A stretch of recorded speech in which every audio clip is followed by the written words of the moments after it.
একবার মমতা ব্যানার্জির বিরুদ্ধে বলবো, টেনে দেবে। নওশাদ সিদ্দিকীর বিরুদ্ধে বলবো, রাস্তায় আটকাবে। সিপিএম এর বিরুদ্ধে বলবো, ওই হোমরার ওই ফাঁকা জায়গা ধরে জবাই করে দেবে। কিন্তু বিশ্ব নবীর বিরুদ্ধে এত কথা হচ্ছে, প্রতিবাদ করার মতো মেরুদণ্ড কোন রাজনৈতিক মুসলমান নেতার নেই। অন্তত সেটা বিবেচনা করুন। আর আমাকে দাওয়াত করলে মসজিদে জলসা করবেন না, বাইরে করবেন, গুছিয়ে বলা যায়। এ অনেক কাটছাট করে বলতে হচ্ছে, বুঝলেন? এত কাটছাট করলে হয়?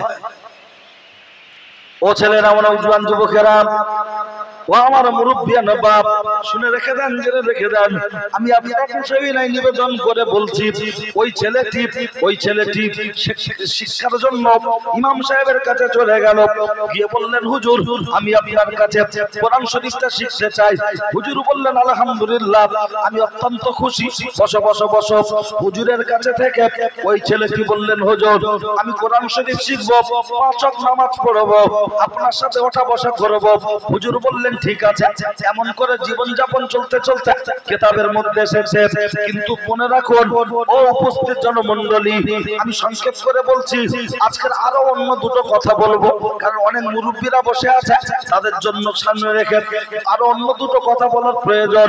লক্ষ্য করলে দেখতে পাওয়া যায়, এই ছেলেটি নামাজের দোয়া দরুদ সূরা কালাম যাবতীয় মুখস্থ করছে, আর আলেমদের সাথে হুজুরদের সাথে ওটা বসা করতে করতে তার চালচলন একটু পরিবর্তন ঘটেছে। যারা আতরের দোকানে থাকে তাদের গায়ে আতরের সেন্ট লেগে যায় কি যায় না? যারা কেরোসিনের দোকানে থাকে কেরোসিনের সেন্ট লেগে যায়। হুজুরের সাথে ওঠা বসা করতে করতে তার চালচলনে পরিবর্তন ঘটে গেছে। ছেলেটা মাথায় টুপি খোলে না, গোরগাটের নিচে কাপড় পরে না। ওই ছেলেটি পেশাব করে পানি নেয়, 5 ওয়াক্ত নামাজ টাইম মতো মসজিদে গিয়ে পড়ে। এমন চলতে চলতে দোয়া দরুদ মুখস্থ করতে করতে মুখস্থ কমপ্লিট। এদিকে এবার সেই মেয়েটি বলেছিল, মুখস্থ হওয়ার পরে 41 দিন জামাতের সাথে নামাজ পড়ার পরে আমার সাথে তুমি দেখা করবে, তোমার জন্য আমার রূপ যৌবন সব ফ্রি। ওই ছেলেটি চলে গেল, কিতাবের মধ্যে লেখা আছে। এদিকে নামাজ পড়ছে, আঙ্গুল গুনছে। 11 দিনের দিন যোহরের আযান হচ্ছে মসজিদে, আর ছেলেটি নামাজ পড়তে যাচ্ছে। একটাই আযান, নামাজ হলো 1:20। ছেলেটা যাচ্ছে তাড়াতাড়ি, আর বড় লোকের মেয়ে দূর থেকে বলছে, আব্দুল্লাহ এবার তুমি একটু দাঁড়িয়ে যাও, আব্দুল্লাহ তুমি একটু দাঁড়িয়ে যাও। ছেলেটি বলল, একবার উপরের দিকে তাকিয়ে দেখলো একজন মহিলা। ছেলেটি মাথা নিচু করে চলে যাচ্ছে। মেয়েটি দৌড়ে এসে বলল, ও আব্দুল্লাহ একটু দাঁড়িয়ে যাও। ছেলেটি বলল, আযান হয়েছে 1টা, নামাজ হবে 20। দাঁড়িয়ে গল্প করলে জামাত ছেড়ে যাবে তাড়াতাড়ি, আমার এখন দাঁড়ানো যাবে না। ছেলেটা মসজিদে চলে গেল। আপনার যোহরের 12 রাকাত নামাজ। আল্লাহর ফোন নাম্বার কত? 244334। এই নম্বরে ফোন করলে খুলে যাবে আমার আল্লাহর জান্নাতের দর। বলবেন, আল্লাহর ফোন নাম্বার ওটা কি করে হয়? ফজরের ফরজ নামাজ করা কাজ, যোহরের, আসরের, মাগরিবের, এশার, তাহলে মিলিয়ে নেন 244334। এই নম্বরে ফোন করলে খুলে যাবে আমার আল্লাহর জান্নাতের দর। এত পরিমাণ লক্ষ্য করলে দেখতে পাওয়া যায়। যোহরের 12 রাকাত নামাজ আদায় করে ছেলেটি যখন ফিরে আসছে, তখন মেয়েটি বলতে লাগলো, ও আব্দুল্লাহ এবার তুমি দাঁড়িয়ে যাও। ছেলেটি বলল, দাঁড়ানো যাবে না। বলছে, কেন দাঁড়াতে পারবে না? বলছে, একটাই আযান হয়েছে, 1:20 নামাজ হলো, আমি আবার লোকের বাড়িতে কাজে যাব। তোমার সাথে দাঁড়িয়ে 1 মিনিট যদি আমি গল্প করি, 1 মিনিট যদি আমি গল্প করি, হাসরের ময়দানে খোদার দরবারে কিভাবে হিসাব দেব? আমি ইমাম সাহেবের বক্তব্যের মধ্যে শুনছিলাম, জুম্মার বয়ানে ইমাম সাহেব বক্তব্য করছিলেন, মানুষ মারা যাওয়ার পরে কাফনের কাপড়টা হবে খাতা, হাতের শাহাদাত আঙ্গুলটা হবে কলম, আর গালের থুতুটা হবে কালি। তার সমস্ত কিছু হিসাব নিকাশ তার শাহাদাত আঙ্গুল দ্বারায়, তার কাফনের গায়ে তাকে লিখতে হবে। আমি আল্লাহর দরবারে কি লিখবো? তোমার সাথে দাঁড়িয়ে গল্প করছি, আমি লিখতে পারবো না, তাই আমি চলে যাচ্ছি রে। এখন বলুন বলুন। মেয়েটি বলছে, একটু দাঁড়াও, তোমাকে তো মসজিদে যেতে বলেছি আমি, আর তুমি আমাকে উল্টে গরম দেখিয়ে বলছো এখন দাঁড়ানো যাবে না, একটুখানি দাঁড়িয়ে যাও। ছেলেটি তখন বলল, ওরে হাসিনা শুনে রেখে দে না, আমার বয়স হয়েছে, তোর বয়স হয়েছে 27, গায়ে লেগেছে যৌবনের বাতাস, আমার হলো 28, গায়ে লেগেছে টুনির মার বাতাস। উঠতি বয়সে ফুর্তি করছি, ধরা পড়লে ধনঞ্জয়, না পড়লে ফুল এনজয়। এখন দুজনের রক্তের তেজ রয়েছে, দুজন দুজনের জন্য দেওয়ানা, কিন্তু আমি তোকে ছাড়া বাঁচবো না, এ প্রেম বেশি দিন চলবে না। এমন একটা সময় হবে, আমার বয়স হবে 60, তোর বয়স হবে 55, আমি হব বুড়ো, তুই হবি বুড়ি, আর তুই থাকবি ছোট ছেলের বারান্দায়, আমি থাকবো বড় ছেলের বারান্দায়। তোর মুখগুলো শুকিয়ে আলকাতরা টিনের মতো হবে, এদিকে 500 ধান ধরবে, এদিকে 200 ধান ধরবে, ক্যামেরায় ছবি উঠবে না, দাঁতগুলো পড়ে যাবে, কথা বলতে বলতে তার ভিতর থেকে হাওয়া নেবে। তুই একদিকে থাকবি, আমি আরেক দিকে থাকবো। দুনিয়ার ভালোবাসা তুচ্ছ, আমি তোকে চাই না। আমি যে জায়গায় গিয়েছি, মসজিদে গিয়ে আল্লাহর সাথে যে সম্পর্ক কায়েম হয়েছে, আল্লাহর জান্নাতে না যাওয়া পর্যন্ত এই সম্পর্ক মিটবে না। আজ থেকে আমি আর তোকে চাই না। একবার জোরে বলুন সুবহানাল্লাহ। বাবা, ছেলেটার নামাজ ভালো কাজে আদেশ করলো, অসৎ কাজে নিষেধ করলো। আর আমরা নামাজ পড়ছি, যতগুলো নামাজ পড়ছে দোয়া দরুদ জিজ্ঞাসা করেন, পুরো 90 ডিগ্রি অ্যাঙ্গেলে ভুল। রুকু সেজদা যেন মনে হয় কম্পিউটারে উঠছে আর পড়ছে। ওযু করছে, এখানে শুধু দাঁড়িয়ে দেখবেন যারা ওযু করার সময় খালি ওযু করার সিস্টেম। মসজিদে দুনিয়াদারির কথাবার্তা, মসজিদে ঢুকে এই সেই। কেন বাড়ির বাচ্চাদেরকে মাদ্রাসায় পাঠাতে পারেন না? হাফেজ করতে হবে না, মাওলানা করতে হবে না, অন্তত কমসে কম শরীয়তের উসুল এতটুকু শিখুক। গোসলের ফরজ, ওযুর ফরজ, পাক না পাক, এই জ্ঞানটুকু একটা বাচ্চাকে যদি ছোটবেলায় দেওয়া হয়, সে অন্তত এই মরণ পর্যন্ত তার ব্রেনে থাকবে। যদি বলেন কেমন? কোমর পাড়ায় গরুর গাড়ি, বোঝাই করা কলসিহাড়ি, মনে আছে না? আকাশ ঘিরে মেঘ করেছে, সূর্য গেল পাটে, থুকু গেল জলানিতে পদ্মা দিকের ঘাটে, মনে আছে না?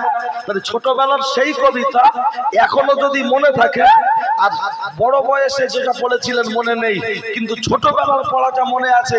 ছোটবেলায় যদি বাচ্চাদের ব্রেনে নামাজ, রোজা, হজ, যাকাত, ফরজ ওয়াজিব গুলো তাদের ব্রেনে ঢুকিয়ে দেওয়া হয়, হালাল হারাম, পাক না পাক এই জ্ঞানটুকু দেওয়া হয়, এটা আমাদের জন্য ভালো না খারাপ?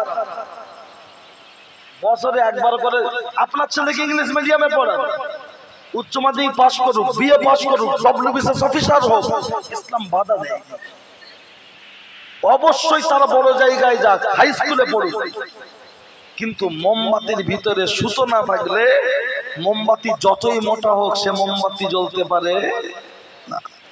মাস্টার, ডাক্তার, ইঞ্জিনিয়ার যাই হোক, তার ভিতরে শরীয়তের জ্ঞান না থাকলে চলতে পারে না। শরীয়তের জ্ঞান এতটুকু দেন। এখনো এমন লোক আছে আমাদের সাথে মোসাফা করে, নাম করে আসসালামু আলাইকুম, মানে হাত দিয়ে মনে যেন মারছে না। একদম বাস্তব বলছি। কেউ বলে আলাইকুম সালাম, মানে সালামের কোয়ালিটি। এমনও মানুষ আছে এখনো জুম্মার দিন মসজিদে আছে, এমন ভাবে কাত হয়ে বৈঠকে বসে, মনে হয় যেন গাড়ির পাংচার, গাড়ির চাকা পাংচার আছে। ও তো 45 বছর বয়স থেকে মসজিদে ঢুকছে, আগে ছোটবেলাতে প্র্যাকটিস নেই। ও তাসের আড্ডায় 3 ঘন্টা, 4 ঘন্টা, 5 ঘন্টা, ক্যারাম বোর্ডে জুয়া হচ্ছে চারিদিক দিয়ে ঘিরে, সারা রাত দাঁড়িয়ে ফিনিশ করে দিতে পারে। কিন্তু জুম্মার দিন এসে 2 রাকাত পড়ার পরে মুহূর্তের মধ্যে মসজিদ ফাঁকা। কথা ঠিক না ভুল?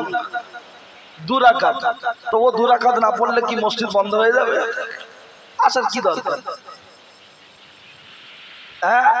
ওরা নামাজ পড়ছে, ভালো কাজে আদেশ হচ্ছে, আর আমরা নামাজ পড়ছি, ভালো কাজে আদেশ হচ্ছে না কেন? এটাই তো ইহুদিদের চক্রান্ত, এটাই ইহুদিদের চক্রান্ত। হারাম মাল ঢুকিয়ে দাও, যত বলুক আল্লাহু আকবার, রাকাতে সালাতে ইমাম সাহেবের জালাতে, ও নামাজ পড়ে যতই কাঁদুক, ওর দোয়া কবুল হবে না। হারাম মাল ভিতরে ঢুকিয়ে দাও। আর সেই মালটা ঢোকানোর জন্য দেখলো আজ থেকে 30 বছর আগেও ব্যাংক থেকে লোন দেয়া হতো, তখন ব্যাংক থেকে আমার বাপ চাচারা ব্যাংকের বই কারত ছিল না, তারা লোন টোন নিতে চাইতো না। ওরা দেখলো আলু খোলাতে কেউ খাচ্ছে না, তাহলে কি করা যায়? ভাবির আঁচলের তলা থেকে দাও। যেমন চপের দোকানে গেছে, গরম আছে বলছে বিরাট, বলছে 2টো দে, বিন্নুম দে, ঠেকিয়ে দিল হলারে, চলে গেল চেম্বারে। 2টো খেয়ে বলছে মারাত্মক তো, তবে আমার সুগার, বেশি খাবো না, আমার বুড়ি বলবে। কিন্তু তেলে ভাজা লোভের জিনিস খেয়ে ফেলছে। তাহলে আলুর খোলা এমনি খায় না, চপের ভিতরে দিলে বাদ দেয় না। ইহুদিরা দেখলো ইমাম সাহেবরা মেম্বারে দাঁড়িয়ে বলছে, আলেমরা এখানে দাঁড়িয়ে বলছে, ওরা তো কেউ খেতে চাইছে না সুদ, ভাবির আঁচলের তলা থেকে ঢুকিয়ে দাও। দেওয়ার ভাসুর মসজিদের ইমাম, হাজী সাহেব শ্বশুর, বছরে একবার হুজুরির দাওয়াত করে আপনি সব মেরে দেবে। আর আজকের বাস্তবতার জায়গায় দাঁড়িয়ে সেটাই তো বাস্তব ঘটছে। কথা ঠিক না ভুল? আমি যদি এসে বলি ভাই কার বাড়ির খাবার খাবো না, বন্ধন বন্ধন করে না তো, তখন বলছে হুজুর অত দেখলে এখন আর চলা যায় না। একদম সাফ বলে দিল অত দেখলে চলা যায় না। তাই এটাই তো ইহুদিদের যে মিশন, ইহুদিদের সেই মিশনে তারা সাকসেস। ওই জন্য এত কাঁপছে, ফিলিস্তিন লড়াই চলছে, আকসাই লড়াই চলছে, সারা পৃথিবীর লোক কাঁপছে, কিন্তু তারপরেও জায়গা মতো পানি পড়ছে না কেন? নিশ্চয়ই মোটরে হাওয়া লেগেছে। এটা তো ক্লিয়ার। ও ছেলেরা, ও নওজোয়ান যুবকেরা, ও আমার মুরব্বিয়ান বাপ, অন্যায় হলে আমার করে দেবেন মা। আমি আপনাকে সবিনয় নিবেদন করে জানাতে চাই, নামাজ এ পর্যন্ত রেখে দেন, চলে আসুন যেখানে আমার আল্লাহর কোরআন বলেছেন, যেখানে আমার আল্লাহর কোরআন বলেছেন। আমি দুটো লোকের কথা পর্যন্ত বলেছি, তার মধ্যে প্রথম যে লোকের কথা বলেছিলাম, ওয়াবিল ওয়ালিদাইনি ইহসানা, তোমরা তোমাদের পিতা মাতার সাথে কখনো খারাপ আচরণ করো না। কিন্তু দুঃখের সাথে বলতে হয় আজকে সমাজে বাপ আর মাকে বলছে বুড়ো বুড়ি, এরা কবে মরবে তাড়াতাড়ি। শ্বশুরকে বলছে আব্বাজি, শাশুড়িকে বলছে আম্মাজি, গরম গরম দিচ্ছে পেঁয়াজি, খাও আম্মাজি। আর আমাদের দাওয়াত করে এনে আমাদের বেলা অনেক কিছু দিচ্ছে, আঙ্গুর আপেল বেদানা। হুজুর খাও না, যদি বলি খাবো না, বলছে কেন? বলছে হুজুরের পেট হয়ে গেছে খাজা বাবার ডেক, হুজুরের পেট হয়ে গেছে ইন্ডিয়ার গেট, হুজুর খাও খাও খাও। যদি বলি খাবো না, তখন বলছে হুজুর একটুখানি সেবা করার, খেদমত করার মতো সুযোগ করে দেন। ওরে হুজুরকে খেদমত করে তুমি খোদার জান্নাত পাবে না, শ্বশুরকে খেদমত করে তুমি খোদার জান্নাত পাবে না, শাশুড়িকে খেদমত করে তুমি খোদার জান্নাত পাবে না। জান্নাত যদি পেতে হয় গর্ভধারিণী মাকে সেবা করো, জান্নাত যদি পেতে হয় জন্মদাতা বাপকে সেবা করো। কিন্তু না না না না, হুজুর পায়খানায় যাব বললে বাথরুমে যদি পানির টাইম ট্যাপের যদি ব্যবস্থা না থাকতো, হুজুরের জন্য পানি বয়ে ভিতরে দিয়ে দেয়, অথচ বাপ জ্বরে ছটফট করে কাঁপছে, উঠে সোজা হয়ে দাঁড়াতে পারে না, বাপের এক বালতি পানি বাথরুমে দেয় না। এরকম হাইব্রিড ছেলে আছে না নাই? আর জ্বর যখন হয়েছে ঠকঠক করে কাঁপছে, মা বলছে ভাত খাবি, বলছে দুটো এনে দাও। দুটো এনে খাটের উপরে দিয়েছে, ঠকঠক করে কাঁপছে। মা বলছে করছি আমি গালে তুলে দিই, গালে দিল, ও খেলো আর টাটা সুমার মতো বডি নিয়ে ঘুরছে। ওর মা চাচাতো ভাইপোদের কাছ থেকে টাকা নিয়ে ডাক্তার দেখাচ্ছে। এরকম আছে না ভাই? অথচ গাড়ি চালাচ্ছে হিরো হোন্ডা, নিজেকে মনে করছে বিরাট বড় গুন্ডা, সামনে নিচ্ছে ঝান্ডা, নিজেকে দাবি করছে আল্লাহর বান্দা। কিন্তু মনে রাখুন ওর মাথায় বাজ পড়ছে। বলবেন কই, তার দেখা যায় না? মাঝে মাঝে বাজ পড়ার আওয়াজ হয় কিন্তু দেখা যায়, আবার কখনো দেখা যায় তো বাজ পড়ছে কিনা টোটাল কথাটা সাজিয়ে নি। হ্যালো, শেয়ারের ভিতরে আলু কি করে গেল, তখনই বুঝতে পারবে। বলো আর একটু আগিয়ে দিয়ে যদি বলেন কেমন। আর ভাই বাবাজি, আজকের দিনে দাঁড়িয়ে দেখবেন আমি জলসা করে নামি, অনেক ফ্যান ফলোয়ার হয়ে গেছে তো দেখি টাকা টাকা কিসের। গতকাল পরশু দিন একটা জায়গায় জলসা করেছি, নাম বলবো না, ইউটিউব হচ্ছে, ওরা শুনলে আবার বলে আমাদের নামে বদনাম করছে। টাউন এলাকা, যেখানে ওই উপরের দিকে উড়ে উড়ে যে জিনিসটা চলে ওই এলাকায়, হ্যাঁ বুঝলেন। তা আমি দেখলাম জলসা শেষ করে নেমেছি, মোসাফা করছে সব দিকে টাকা হাতে। তা মোসাফা ভাই টাকা কেন? বলছে না বুঝলেন আপনার না ভাই, আমি ও লোক না, বাপের দাও। তখন চুপ করে আছে। এমন হুজুরের হাতে টাকা দেওয়ার জন্য ব্যস্ত, শালি এসে বলছে এই ঝুমা কি খাবি বল, যেন মনে হয় ধুটিয়ারির ফুচকা না খেলি ও শালির বাচ্চা ডেলিভারি হবে না। তার জন্য ফুচকা কেনার জন্য চলে যাচ্ছে মোটর সাইকেলে। শালার বউ এসছে, তার দিচ্ছে হাত খরচা মেলা হচ্ছে, বলছে ভাবি 200, ঝুমা 100, ভাবির ছেলে 50 লাখ, তা সবাই যদি পায়, ওর ভাগনা ভাগ্নিও বাড়ি এসছে নানা নানির কাছে টাকা চাইবে, তাহলে ওর বাপ মার হাতে 500 টাকা দেওয়ার দরকার ছিল কি ছিল না? যা আব্বা 500 টাকা রেখে দাও, নাতিপুতি আছে কখন কি বলে দিও, চা পানি একটু খেও। বরঞ্চ চার দোকানে পার উপরে পা তুলে দেওয়া বলছে, এ গেল 4টে চা দে তো। খাচ্ছে কারা? সুদখোর, ঘুষখোর, বেনামাজি। হ্যাঁ, ওর ভাইরা ভাই যে পকেট মারে যেটা ও দিচ্ছে। চা খেয়ে পরে বলছে সিগারেট দে, সিগারেট সিগারেট খেয়ে আবার আধ ঘন্টা পরে বলছে আরেকবার চা খাও ভাই, এই চা খেলোর চা খুব ভালো। চারটে দে। তাহলে 4টে চা 4টে পান, হ্যাঁ 3 4 12, আপনার প্রায় 60 টাকা। 12 অর্ধেক 6, 60 টাকা। যদি দাম বেশি হয় তাহলে আরো বাড়বে। এরপরে আবার দেখছে ওর আরেকজন জুড়ি আসছে, সেও বড় সুদ করবে। আসার সাথে সাথে বলছে ভাই আছে, ওর ভুঁড়ি হাত বোলাচ্ছে, বলছে কি খাবে? বলছে এসব আর কি খাবো, এখানে আর কি আছে? বলছে একটা ঠান্ডা দাও, ঠান্ডা। 60 টাকা। 60 60 120 টাকা। চায়ের দোকানে বসে বিল তুলে দিল। আর ওর মা যদি বলে হাটে যাচ্ছে একটু পান আনিস দে, ওর কানে এমন বাজ পড়েছে, কলেরা হয়েছে, ও শুনেও মনে থাকবে না। আর ওর বউ বলেছে চাউমিন আনবে, ও আগে কিনে ব্যাগে ঝুলিয়ে রেখেছে, জানে ও তো স্বরাষ্ট্রমন্ত্রী গেলি কেপসে দেবে, মালগুলো রেডি। তাহলে তোমার বউয়ের 32 বছর বয়স যদি চাউমিন খাওয়ার ইচ্ছা হয়, তোমার মায়ের 65 বছর বয়স, তার একটু পান খাওয়ার ইচ্ছা থাকতে পারে না? পারে না? তার বেলা নয়, আমাদের দিয়ে সাদ্দাম হোসেনকে খাইয়ে জান্নাত পাবে, কোথায় লেখা আছে? আমাদের আঙুর, আপেল, বেদানা, নাস্তা সব দিচ্ছেন, দেন। সাদ্দামকে খাওয়ানোর আগে বাপ আর মাকে কবে দিয়েছেন? বুকে হাত দিয়ে বলুন। তেলওয়ালা মাথায় তেল দেয়, শুকনো মাথায় পানি দেয়। হুজুর খাবে না, গাড়ি তুলে দিচ্ছে, হুজুর লে যাও, লে যাও। হ্যাঁ, আর নিজের বাপ খেতে চাইছে, বলছে আমার আব্বা যত বুড়ো হচ্ছে খিদে বেড়ে গেছে। কোন মুখ না ধান কল, যা দিচ্ছে সব মেরে দিচ্ছে। ইয়ার কি? এই বাচ্চাগুলোকে একটু মসজিদ থেকে বার করে দেন না।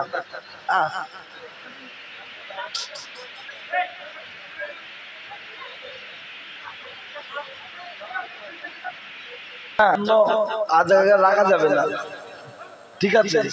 এসব অ্যান্ড্রয়েড ভার্সন।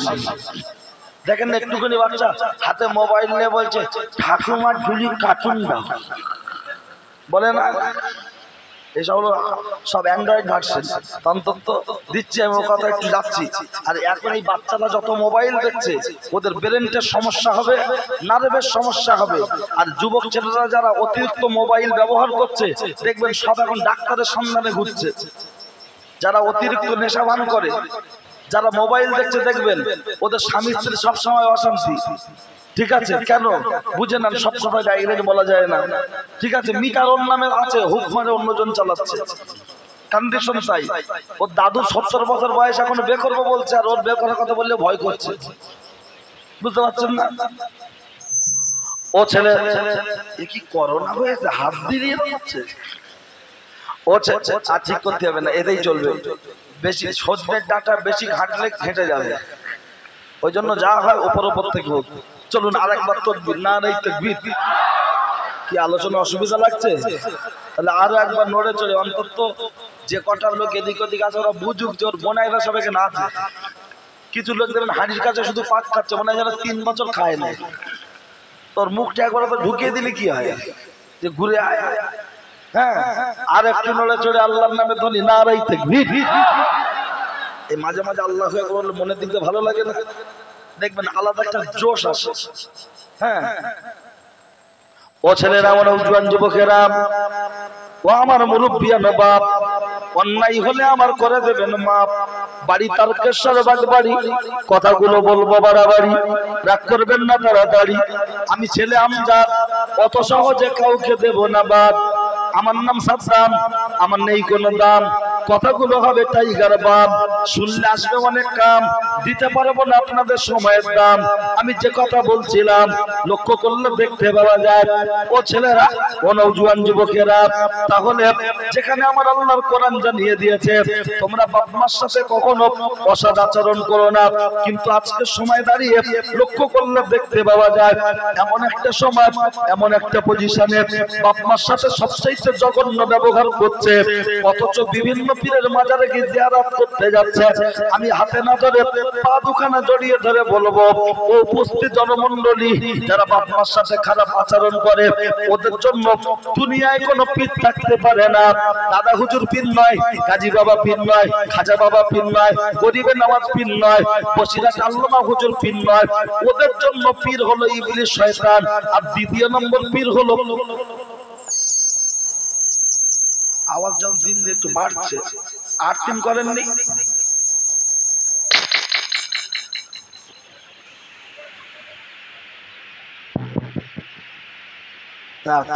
সাউন্ড ভালো হচ্ছে তো একটু আওয়াজ হচ্ছে, মানে মেয়ে কালো হলে কি হবে, রূপ আছে, গুণ আছে ভালো।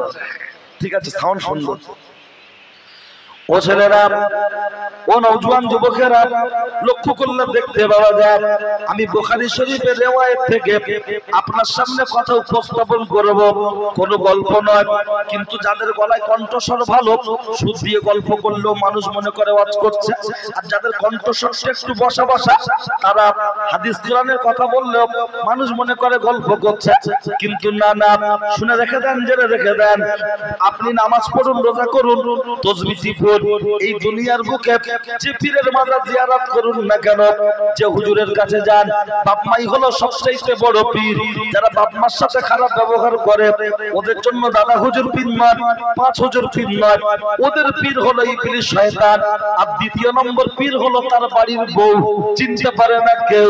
যদি বলেন কেমন, একটু অপেক্ষা করুন, এখনই বুঝতে পারবেন। কিতাবের মধ্যে এসেছে, বুখারী শরীফের রিওয়ায়াত, বুখারী শরীফের রিওয়ায়াত, এই বুখারী শরীফের মধ্যে এসেছে, লক্ষ্য করলে দেখতে পাওয়া যায় পাহাড়ের চূড়ার উপরে, পাহাড়ের চূড়ার উপরে 2 কামরা বিশিষ্ট একটি ঘর, একটি ঘরে মা আর একটি ঘরে বেটা, দুজন দুটো ঘরে বিশ্রাম করে, খায় দায় ঘুমায় থাকে। মা সাধারণ ব্যক্তি, আর যুবকটি হলো একজন আল্লাহর আবেদ বান্দা, আল্লাহর আবেদ বান্দা, আল্লাহর তাহাজ্জুদ গুজারি বান্দা। বুখারী শরীফের রিওয়ায়াতের মধ্যে এসেছে সে হলো একজন ওলি বান্দা। ও ছেলেরা, ও নওজোয়ান যুবকেরা, ওই কিতাবের মধ্যে এসেছে, লক্ষ্য করলে দেখতে পাওয়া যায় গভীর রজনীতে ছেলেটা যখন নামাজ পড়ছে, আর মা পাশের ঘর থেকে চিৎকার করে বলছে, বেটা একটু পানি খাবো। যখন পানি খাওয়ার কথা বলছে, লক্ষ্য করলে দেখতে পাওয়া যায় ঠিক তখনই ছেলেটা তো নামাজ পড়ছে, ছেলেটি ভাবলেন আমি নামাজ শেষ করে মায়ের জন্য পানি নিয়ে যাব, কিন্তু না না না না, দেরি হয়ে যাচ্ছে। মা আবার একটু পরে বলছে, বেটা একটু পানি খাবো। মা দেখলো ছেলে তো এখনো পানি নিয়ে আসছে না, দেরি হচ্ছে। কারণ যারা আল্লাহওয়ালা মানুষ হয়, যারা সত্যিকারের নামাজি মানুষ হয়, তাদের নামাজ পড়তে গেলে সচরাচর সাধারণ নামাজ 5 ওয়াক্তের নামাজ পড়তেও তাদের অনেক দেরি হয়, কি হয় না? কিন্তু আমাদের গ্রামগঞ্জে যা তারাবি হয়, নামাজ হয় বলে মনে হয়। যে ইমাম সাহেব যত জোরে পড়াতে পারবে সে তত ভালো। আর একদিন যদি একটু দেরি হয়, বলো হুজুর তোমার কি পেট ব্যথা করছে, তোমার গতি নেই কেন? মানে আল্লাহর সাথে খেলা করছে। শুনে রাখুন, এর জন্য মসজিদ কমিটি, ও ওখানে তারে ঘাপ পড়েছে মনে হয়। আমি তো করোনা রোগী মনে করে গায়ে হাত দিই না, দূরে থাক, ঠিক আছে? আচ্ছা, তারটাকে একটু সেভ রাখেন যারা ওদিকে আছেন। হ্যাঁ, এই দেখেন, আমরা প্রতিদিন বলছি তো, বক্তব্য অজ করছি তো, এক দিন রকম হয়, ওদেরও কোনো দোষ নেই। যারা মাইক সেট নিয়ে এসেছেন ওরা তো ব্যবসা করতে এসছে, ওরা কি চায় ওদের ব্যবসা বদনাম হোক? ওরা ওদের মতো সুন্দর পরিষেবা দেওয়ার চেষ্টা করছেন। ইলেকট্রনিক জিনিস সমস্যা, বডি আটকান বিভিন্ন সমস্যা হতে পারে, এ নিয়ে হট্টগোল করে লাভ নেই। যা হচ্ছে আলহামদুলিল্লাহ, তাতে চলবে, শুনতে থাকুন, সমস্যা নেই। ও ছেলেরা, ও নওজোয়ান যুবকেরা,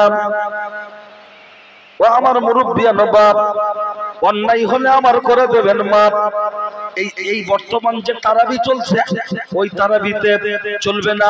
মসজিদ কমিটি তৈরি থাকো খোদার কাছে জবাবদিহি করার জন্য। ইমাম সাহেব তো মসজিদ কমিটি পরিচালনা করে, ইমাম সাহেবকে অবশ্যই মনে রাখুন। না না না, এই ছেলেটি নামাজ পড়ছে, তাহাজ্জুদের নামাজ।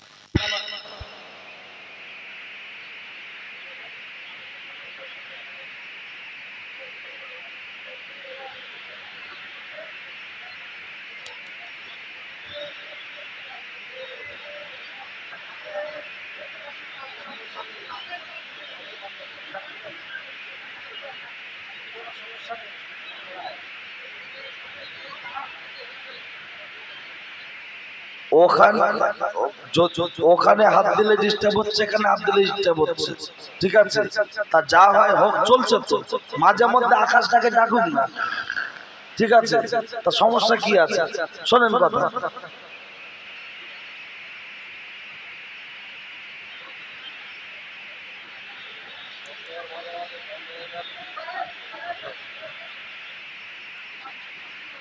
ও ছেলেরা, ও নওজোয়ান যুবকেরা,